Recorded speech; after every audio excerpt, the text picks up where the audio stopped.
मैं Vinod Kumar Singh, TS college Hisua, Nawada Magadh विश्वविद्यालय बिहार की ओर से हिंदी विभाग में आज की चर्चा हेतु जो विषय निर्धारित किया गया वह हिंदी साहित्य के इतिहास में राम के चारित्रिक विशेषता पर हम सब चर्चा कर रहे थे। उसी चर्चा को आगे गति देते हुए, उसको बढ़ाते हुए हम लोग 3 दिनों के अवकाश के बाद पुनः वापसी किए हैं। जैसा कि आप जानते हैं, शनिवार को बकरीद, फिर रविवार और इसके बाद रक्षाबंधन, इन तीनों त्यौहार और छुट्टियों के पश्चात हम लोग आज पुनः जब उपस्थिति कर रहे हैं तो हमारे विचार में राम की चारित्रिक विशेषता पर अगर हम बात कर रहे थे तो ये विशेषता थोड़ी सी और विस्तार लेती है। और विस्तार लेने में आप देखेंगे कि यही विशेषता में, जैसे कि हम हेडिंग वाइज बात किए थे तो हमने कहा था कि जातियों का कोई भेद राम के अंदर नहीं है। यानी वह राम जो तुलसी के राम हैं, वह राम जो मध्यकाल में भक्तिकाल के राम हैं, सगुण धारा के बड़े प्रवर्तक नायक के रूप में राम हैं, वो राम को आप देखेंगे कि वो राम जाति पाति से बहुत ऊपर उठ करके और एक मनुष्य रूपी, मतलब इंसान रूपी जीवन जीने के लिए मजबूर हैं। या मजबूर हैं कहना शब्द ठीक नहीं होगा, बल्कि वो इस जीवन के लिए अपने आप को निर्धारित किए हुए हैं, अपने आप को सेट किए हुए हैं। तभी आप देखते हैं कि निषाद के साथ जब उनकी वार्तालाप होती है, उस वार्तालाप में आप देखेंगे कि निषाद ज़िद्दी हो जाता है। वो ज़िद पे आता है, वो कहता है कि नहीं, बिना आपके पाँव धुले मैं नाव पे नहीं बैठा सकता। राम वहाँ चाहते तो बहुत कुछ कर सकते थे, लेकिन उन्होंने अपनी मित्रता बनाई और अपनी मित्रता की याद दिलाते हुए निषाद को उन्होंने कहा कि हमें नदी के उस पार जाना है और इसके लिए आप ही एक हमारे लिए साधन है, दूसरा कोई साधन है नहीं, तो आप अपने नाव का प्रयोग हमें करने दें। लेकिन अंतोगत्वा राम को झुकना पड़ा और पाँव धोने पर मजबूर करना पड़ा कि ठीक है, आप पाँव धो लीजिए। अनुमति देनी पड़ी और अनुमति हुई। और इसके बाद अनुमति के पश्चात आप देखेंगे कि जब पाँव धुला जाता है, पाँव धोने के बाद एक बहुत बड़ा कार्यक्रम है एक तरह से, यानी कि ऊंच नीच और जाति पाति का कोई भेद नहीं है।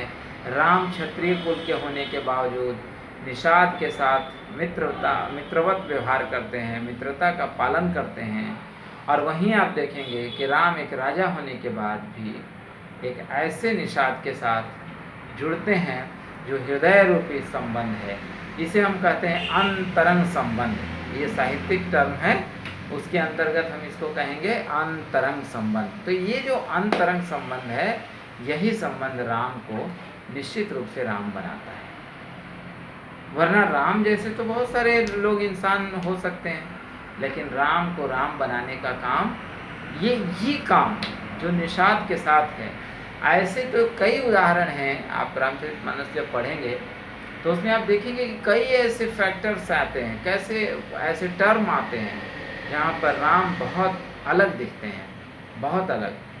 आप देखेंगे कि राम पहले राक्षसों को भी मनाने का काम करते हैं। पहले वो मनाते हैं कि आप मान जाएं, ऐसी गलती न करें, लेकिन न मानने पर वो अंत में कहते हैं कि नहीं, अब संभव नहीं है, इसलिए नरसंहार ही एक कारण बनता है और वो कारण पर कामयाबी ली जाए।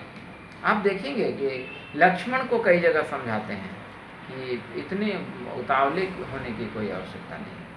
इसका मतलब है कि बहुत ही सहनशील हैं, जिस पर चर्चा पिछली बार हम कर चुके हैं।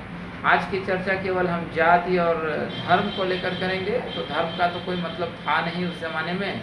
वो सनातन धर्म ही विशेष रूप से माना जा रहा था। मुगलों का शासन मध्यकाल में चला है, जिस पर राम की परिकल्पना है और साहित्य में उनका स्थान है।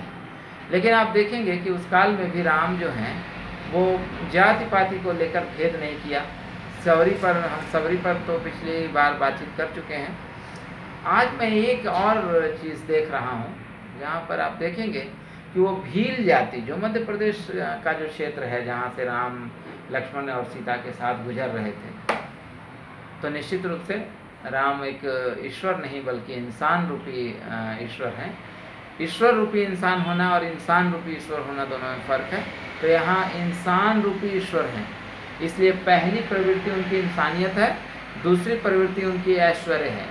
तो आप देखेंगे कि उनकी इंसानियत रूपी जो स्थान है, जो मतलब एक कहेंगे रोल है, उस रोल पे जब मध्य प्रदेश के भील जातियों में पहुंचते हैं तो भील जातियों में भी भाषा की समस्या आ गई, लेकिन फिर भी राम सामंजस्य बिठाते हैं और वहाँ पर भाषा को बहुत जल्दी केंद्रित करते हैं और वो राम फिर पूरी तरह से भील जातियों के साथ घुल मिल जाते हैं। सीता कई फलों में पानी डालना प्रारंभ करती है। फल के जो पौधे थे, जिसमें आप जानते हैं शरीफा है, आप जानते हैं वैसे में कोहड़ा जिसको हम लोग अपने क्षेत्रीय भाषा में कहते हैं, वो कोहड़ा जिसको सीताफल के नाम से जाना जाता है। ऐसी चीज़ों को आप देखेंगे कि सीता पानी सिंचाई करके या उसकी देख रेख करके और आगे बढ़ती है और उस फल को राम तोड़ते हैं, इसलिए उसका नाम सीताफल है। भील जातियों में यही करके राम ने अपने आप को स्थापित किया और उस समाज में घुल मिल करके रहने का एक सामंजस्यता बिठाने का प्रयास किया। इसलिए आप देखेंगे तुलसी के रामचरितमानस में सामंजस्यता का भी बड़ा प्रभाव है। हम अगली क्लास में बातचीत करेंगे इस पर। आज भील जातियों पे एक बातचीत है और आप देखेंगे कि भील जाति यानी आदिवासी का वो एक क्षेत्र है और वो आदिवासी हैं। उन आदिवासियों के बीच में राम किस तरह से घुल मिल कर रहते हैं, अर्थात समन्वय का जो भाव राम के अंदर है वो केवल निषाद जैसे लोगों से मित्रवत है इसीलिए नहीं, अपितु बिना जाने अनजाने वो भील जातियों के पूरे भौगोलिक क्षेत्र में राम की ख्याति प्राप्त है और वो इसीलिए है। आज का दौर में आप देख सकते हैं कि कल अयोध्या में कार्यक्रम है 12:30 बजे के लगभग में। उस कार्यक्रम के लिए मध्य प्रदेश का वो भील जाति भी मिट्टी लेकर के पैदल वहाँ से निकले हुए हैं। छत्तीसगढ़ का क्षेत्र उस समय मध्य भारत में आता था, तो वहाँ से मिट्टी जा रही है कि कहा जा रहा है कि वो राम का ननिहाल है, कौशल प्रदेश का क्षेत्र है।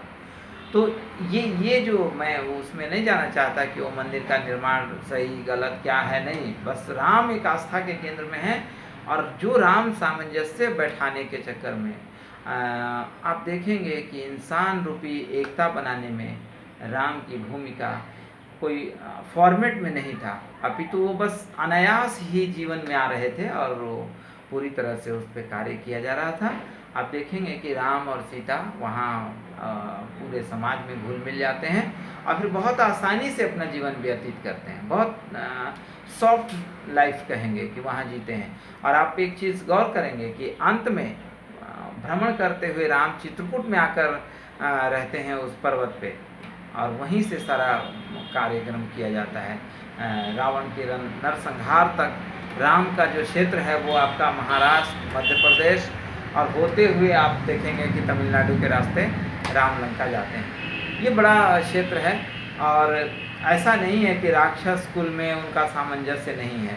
आप देखिए राक्षस कुल के ही आप देखेंगे कि उनका छोटा भाई, रावण का छोटा भाई विभीषण है और विभीषण को आप देखेंगे कि राक्षस कुल के होने के बावजूद राम उन्हें गले लगाते हैं, उन्हें स्थान देते हैं। इसका मतलब ये हुआ कि आप अगर आचरण से सही हैं, इंसान रूपी जीवन जीते हैं, सामाजिक हैं, समाज में रहने लायक हैं, तो राम के नज़रों में आप बड़े हैं, उत्तम हैं और श्रेष्ठ हैं। इसी श्रेष्ठता को बनाए रखने के लिए राम राज्य की परिकल्पना तुलसी की बहुत बड़ी भूमिका है, जिस पर हम बातचीत सबसे लास्ट में करेंगे कि राम राज्य की परिकल्पना तुलसी के नज़र में क्या है।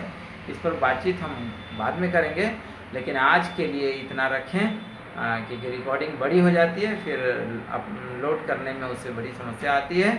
आज के लिए इतना ही कि हमने जाति और धर्म को लेकर के आप देखेंगे कि कोई फ़र्क नहीं है राम के अंदर, और जो सामंजस्य है निषाद से चलकर भील जाति तक पहुँचे या राक्षस तक जाइए, ये जो सामंजस्यता है आज भी वर्तमान समय में भी देश में ही नहीं बल्कि पूरे सामाजिक स्तर पर इस एकता, इस सामंजस्यता की आवश्यकता है और यही राम की परिकल्पना आज भी साकार हो रही है और हम कह सकते हैं कि आज भी यह प्रासंगिक दिखाई पड़ती है। इसीलिए तुलसी आज भी अमर हैं, लोगों में जीवित हैं और रामचरितमानस आज भी एक उदाहरण रूपी महाकाव्य हम सब के बीच में बनकर स्थापित हुआ है।